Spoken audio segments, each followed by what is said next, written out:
Jay Sanderson at the Walk-Up Sky Dome in Flagstaff, Arizona. The final score on Saturday night, Montana State 76, Northern Arizona 73 in overtime.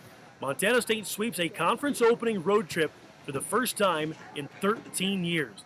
This game was a grind. Montana State did not shoot it well at all. In fact, it was the Bobcats' second worst shooting game of the season. They fell down by 15 points with 5.5 minutes left before halftime. But Brian Fish changed defenses. The Bobcats went from a man-to-man to a zone. It gave Northern Arizona some fits, and the Bobcats were able to make a run. They were able to cut it to a 4-point lead at halftime, and spanning from the first half to the second half, it was a 20-2 Montana State run.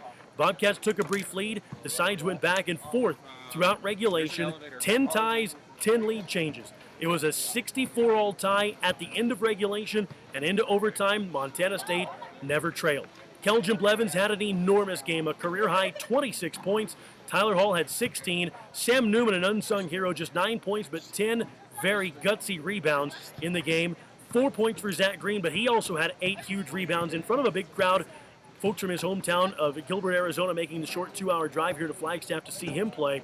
And it was a big night for the Bobcats. They didn't shoot it well, as I mentioned. Second lowest season shooting performance at 31%. The Bobcats were just 5 of 29 from the three-point line. They kept themselves in it at the free throw line.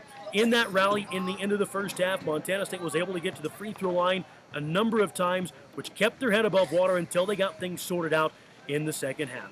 Montana State is able to pick up the road victory, beating Northern Arizona by a final score of 76-73. Up next, the Bobcats play their Big Sky home opener on Thursday against a much-improved Northern Colorado team on Thursday. Then Saturday, they'll host the defending Big Sky champions from North Dakota. Again, in Flagstaff on Saturday, Montana State a winner in overtime in come-from-behind fashion, 76-73 the final. Reporting for MSUBobcats.com, I'm Jay Sanders.